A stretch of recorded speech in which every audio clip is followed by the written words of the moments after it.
Hi everyone, welcome back to a new video. Today I want to talk about 6 ways that minimalism and slow living have changed me forever. I think when it comes to especially minimalism, most people think about how it can save you money by, you're not buying a bunch of things that you don't need, or it can save you time because you have less stuff in your home to manage and maintain and clean, and you're also spending less time shopping. So I think those kinds of benefits are pretty well known. But for me, after living a minimalist life and after practicing slow living for such a long time, over a decade now, I've noticed really big changes that go a lot further than the ones that I just mentioned, which are already really great by themselves.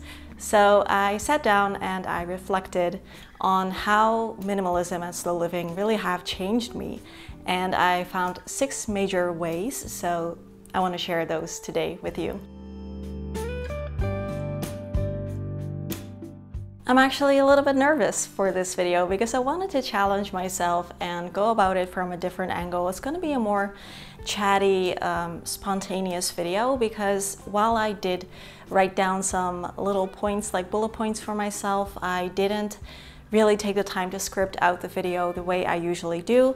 Normally, I always want to make sure that my videos are both succinct as well as chock full of information and inspiration.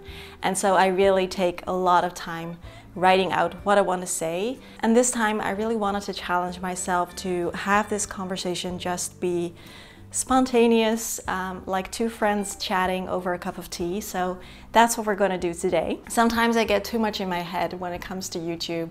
I imagine thousands of people going to watch the video and then I feel a little bit nervous. I guess that's normal. Feel free to grab something to drink for yourself. I have some tea here, some herbal tea. This is from a brand called Bird and Blend Tea. They sent me a few teas, like herbal teas, a while ago. This video is not sponsored by them, by the way. They just sent me some teas for free, which was very nice of them. They are also a certified B Corporation. They're trying to go about things in a more like sustainable and ethical way. So those are all great things. And this is the rhubarb and custard mix, which is one of my favorites. So I thought I'd give them a little shout out. Any tea lovers out there, maybe you want to check them out. Feel free to grab something nice for yourself too. And let's begin. Also, if I look a little sweaty, that's because I am very sweaty. It's so hot today. And we don't have air conditioning here in like Dutch homes, so I'm feeling it. All right, the first way that I really noticed that minimalism and slow living have changed me is that it has made me more connected to myself. I think one of the best things about it is that as soon as you tune into the philosophy behind minimalism, for example, you really start to notice, okay, what are things that really matter to me and which things not so much. And once you do that, you start to look at things differently. That's at least my experience. So for example, when it comes to advertisement, I noticed that I'm much less influenced by all of these ads telling me what I need to be, what I need to buy, what I need to own, what I need to look like. And it is definitely a practice because advertisements are everywhere, and it's not just ads, it's also people that you see in real life or on social media who have things you don't, or who you think look better than you or are better or more successful. Like, we keep comparing ourselves, and as soon as you stop shopping so much, I at least really had the experience of finally seeing through a lot of these like mental, internal and emotional processes that have to do with that. And because of that, I've really found my inner confidence. So when I was younger, if there was an advertisement or like a popular kind of product, let's say highlighter for your cheeks or something, I would immediately think like, oh, I don't have that, so that must mean that I'm not good enough and I need to go out and buy that stuff, and I need to learn how to use that stuff, and make sure I fit in and make sure I have what I need to be able to be someone. Whereas if I hadn't seen that ad, or if that product hadn't been popular at the time, I never would have thought to go out and get myself some highlighter. This is not me saying highlighter is bad, by the way. It's just one example. But what I mean to say is, you really start to get a lot more conscious of the subconscious parts. And because of that, you start to get more connected to who you really are and what you really think is important or beautiful or nice to own or to buy. And that really makes a huge difference. When I used to feel insecure, the first thing on my mind would be to shop. I would try to shop away my insecurity, whether that was not fitting in at school, feeling like I needed to have the right clothes in order to fit in, whether it was at work feeling insecure because I got a promotion and I wasn't really sure that I would be able to handle that new job. So what did I do? I went out and got myself a bunch of like fancy office clothes. The thing with shopping for confidence, in my experience anyway, is that it doesn't work, because shopping actually made my insecurities worse. It keeps you thinking that there's something out there that you need to be better than you are right now. And because there's always something going on, you never really feel like you're good enough just the way you are, because this time it's this thing, but that time it's that thing, and you keep shopping and you keep feeling that void, basically telling you that you are not good enough as you are. And in my experience, once you break that cycle, you start to really feel like, okay, I am enough just the way that I am. I can completely ignore all of these outside influences and focus on myself and what I like in life. And I don't have to feel guilty for being the way that I am and for not being interested in many of the things that are marketed to me. Another thing I really notice a big change in, especially when it comes to slow living, slowing down, having a more mindful approach to things, is that it gave my life a much more relaxing vibe. I used to be someone who always was hurrying, and let me know in the comments if this is something that you recognize. If I had to get some groceries, I would kind of just do that as quickly as possible. How can I get to the grocery store as fast as possible? Getting through the aisles as efficiently as possible. When I was going to work, I would walk insanely fast so that I could get one tram or one bus or one train earlier, so that I would be at my work 10 minutes earlier. We always value efficiency, making the most of our time, being productive, and while those things are a good in a way, I also feel like hurrying gives your body, and therefore also your mind, because I think they're basically the same thing. It gives you that stress. It makes you always feel like there's something that you need to be going towards. Once I noticed this, and once I started practicing with it more, I noticed a huge shift in how I feel on a daily basis. So instead of walking so fast that it gives me cramps in my calf to get one train earlier, I just walk normally and I get one train later and I arrive where I need to be 10 minutes later. It takes me 10 minutes longer. But the difference in how I feel when I get to my destination is huge. Literally adopting a slower pace has made me a much more relaxed, grounded, centered human. And that then also translates into how you do the rest of the things. It's like when you dip your finger into a lake of water and it creates these circles that go outward. That's basically the same thing. You are that little finger into the lake, and the circles that come are a reaction to that. As Hyman Sunim says, life slows down when you slow down. So that is a huge change that I've also noticed in my own life. My boyfriend has this down to a T. He does things sometimes so slowly that even I get annoyed where I'm like, oh, can you please hurry up? Could you please do this a bit faster? But he's like, no, why should I? And why should he?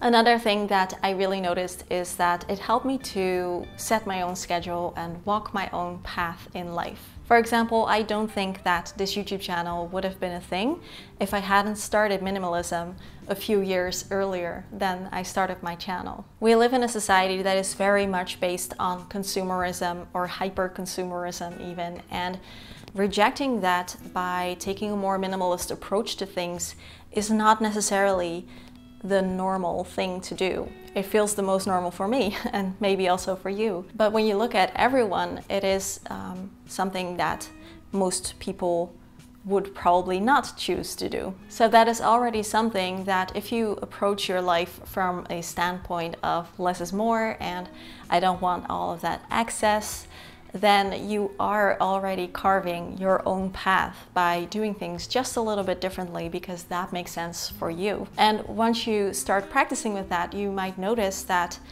certain other things that are normal in life, according to most people, might not be necessarily what you want, or what a normal schedule looks like for someone might not be something that you want for your life. So for me, for example, Dutch people tend to be very busy. We have busy schedules and we schedule everything. So we cannot really hang out with someone usually on a very spontaneous way, because we plan these things. So it's like, hey, you want to have lunch? Yeah, sure. Let me take out my calendar and we can meet like 2.5 months from now. How is Sunday, October 10th at 11? You know, that's how we do things usually here. And so our calendars are usually full. And I used to be like that too, because that's the way things are done here. But really leaning into what I like in life, how I like to feel good, I noticed that I really don't want to spend my weekends doing all the things. I want to have some time for myself, for being at home, for spending some quality time with my boyfriend.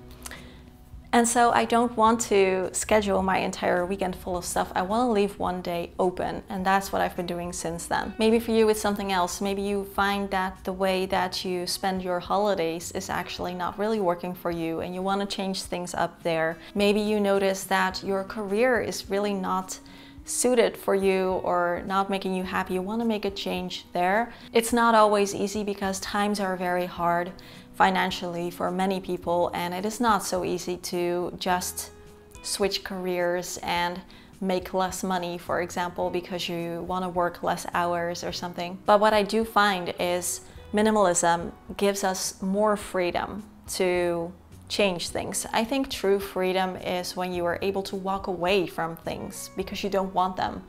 So if your lifestyle is a little bit easier financially to keep up because you're not spending money on useless things, then you're also more free to make choices that fit you.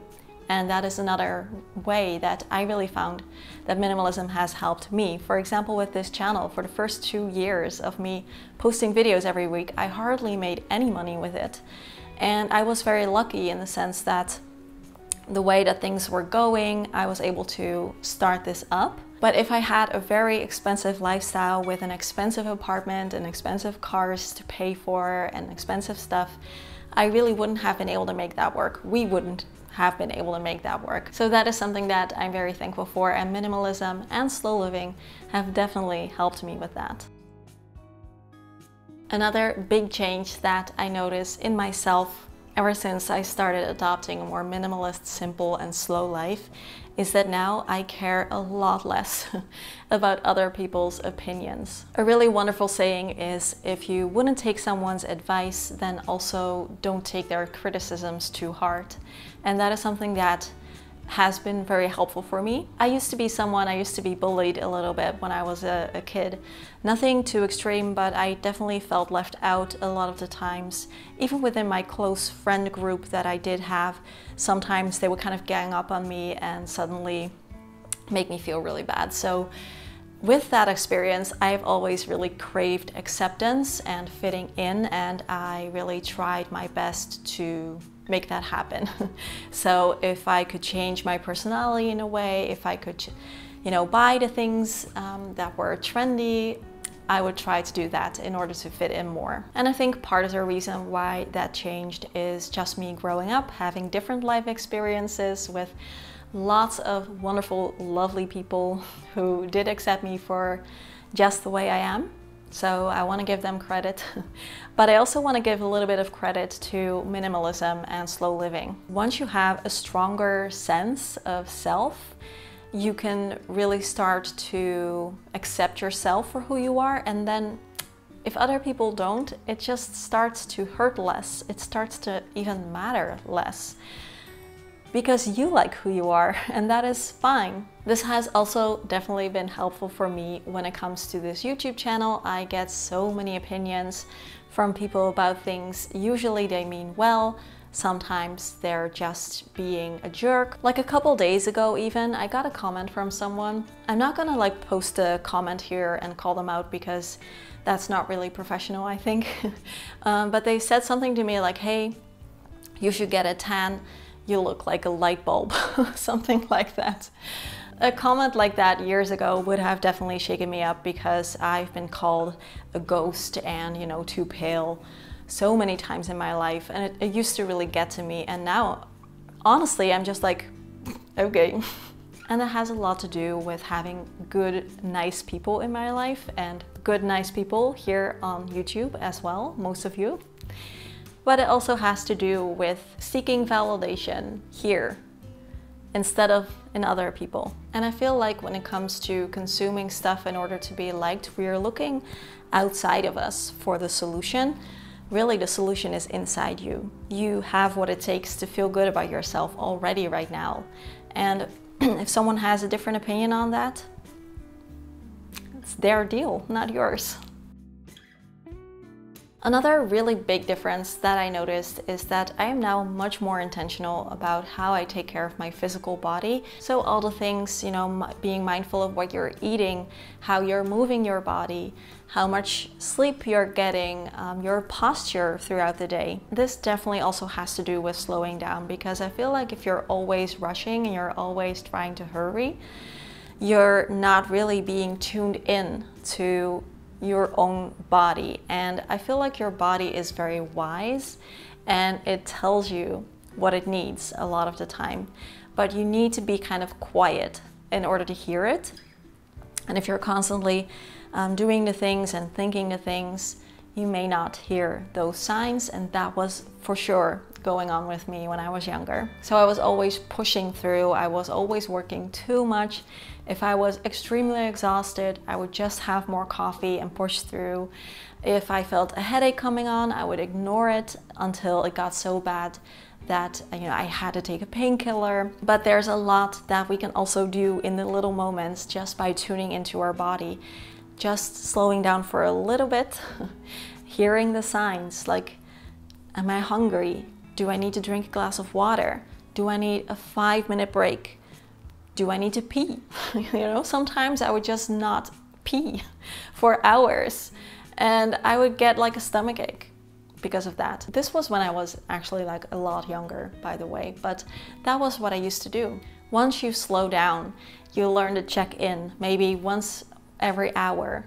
Just check in with your body, see what it needs, and try to give that to yourself. And one reason in particular that minimalism has been helpful for me in this regard is that it makes you really zoom in on what are the most important things in life for me, and how can I have more of those and less of all the other stuff that really doesn't matter so much and only kind of serves as a distraction from what I truly want and what really makes me happy and what fulfills me.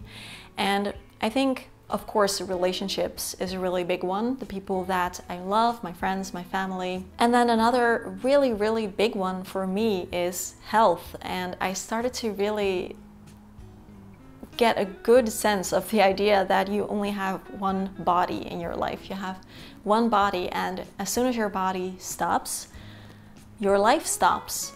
And while there are many things that could be going on physically that you have absolutely no control over, there are also things that you do have control over.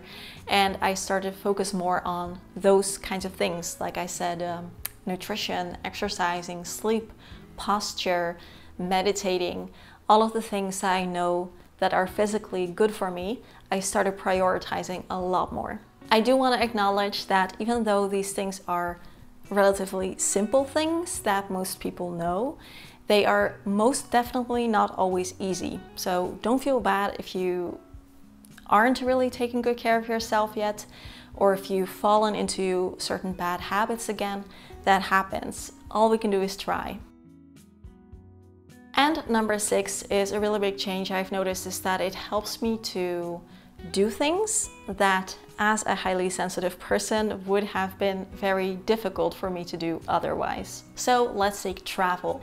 I get so many questions from other sensitive souls out there about, how to make travel work, because it is anxiety inducing and it is extremely exhausting, and I completely understand and acknowledge that travel is a big thing for me too. I remember when I was younger, when we would go on a trip, I would bring everything I owned. Basically everything. I had this huge suitcase that I think was big enough for me to actually fit into myself. And I would throw it chock full of stuff, anything that I could have around me to make me feel safer on the trip. So I would bring my own head pillows, I would bring stuffed animals, I would bring all my drawing stuff, I would bring as much as I could bring. And I remember one specific trip, I think it was to Vienna, and we were in a bus with my huge suitcase and carry-on. And we could barely fit in the bus because of my huge suitcase. And that was when I started to realize, like, okay, this is not working. I need to make a change here. So with minimalism, one of the wonderful things is that it creates distance between you and the things you own, and there's less attachment there. And so I've really started to notice that I don't need my things as much as I used to need them in order to feel safe and comfortable. I know that I can be happy and comfortable with very little things. I can only bring the basics with me and have everything I need. And that's a really wonderful feeling, and it has allowed me to travel much lighter, just to carry on, and that's it. Usually I'll bring a backpack, just chuck some things in there and go. It makes it so much easier. Once you start living with less stuff, you really notice that everything is figure-outable. Even if you don't have something, usually you can buy it, you can borrow it, or you can use something else. Might not be as good, but it probably works. So you really start to notice just how little we actually need to be happy and to thrive in life.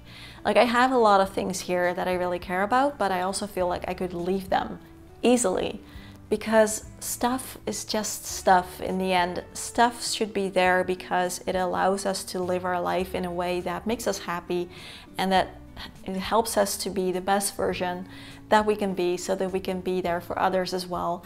That's the function of stuff, in my opinion. And it doesn't need to be more than that. So that distance between you and your stuff, or just feeling less attachment, has really helped me in this case with traveling lighter and still being able to have what I need. And when it comes to travel, slow travel is, in my opinion, the way to go. Slow travel has really saved traveling for me. When we used to go somewhere, I would make a list of all the things that I wanted to do. I would map it out every day for the, 2 weeks that we were there. I knew exactly what I wanted to do when. I crammed as many things as I could into our schedule because I wanted to make the most of my trip. And I think that's very reasonable, because travel is not cheap. Travel is very expensive. And so, you might have the feeling, okay, I'm here once in my life. I've paid to be here. I'm paying a certain amount of money every day for the hotel. And so I need to make the most of this, and I need to make sure that I'm getting as much value from this trip as I can, which is a sentiment I still agree with, but the way I go about it is very different because now I approach it by doing less and having a ton of free time to rest or to explore and be spontaneous and go off the beaten path when I want to. I have much fewer expectations of what the trip should be and what I should do and all the sights I should see. And slow travel is a wonderful thing because it allows you to really take your time and enjoy the experience as it is unfolding around you, instead of being like, okay, I was here, I saw it, I took a picture, next. That was how I used to do it, and it's a very big change. So if you have some travel plans this summer, I really encourage you to try and do less.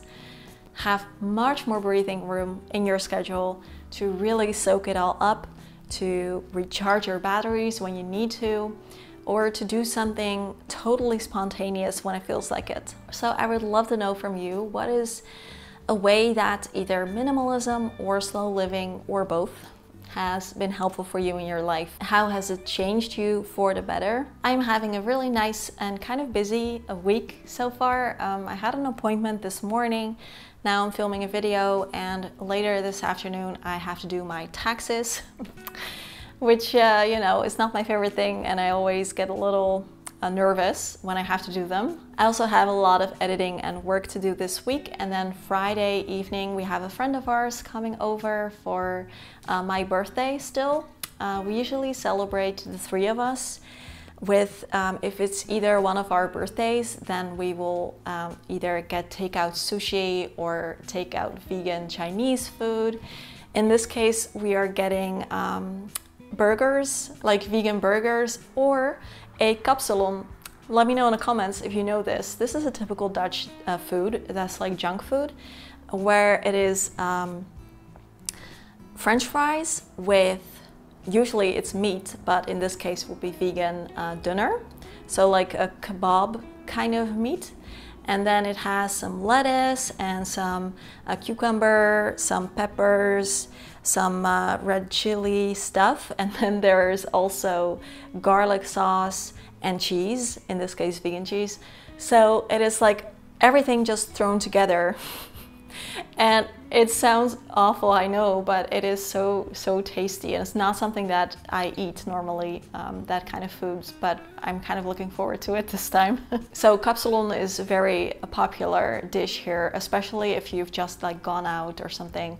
People get it. And then hopefully this week the weather will have cooled off a little bit so that I can actually go outside again. And we can have like a nice walk somewhere. It would be really nice. There's like this botanical garden thingy that I've been wanting to go to for a while, so maybe we'll do that this weekend too. As always, thank you so much for being here. Questions, comments, conversations down below. Have a wonderful, wonderful day, and I will see you all again next week. Bye bye. So did you know, typically here in the Netherlands, if it is your birthday, then you are the one who is supposed to bring the cake. And I know that's so weird for lots of other cultures, and I actually find it a little bit weird myself, but that's how it goes here.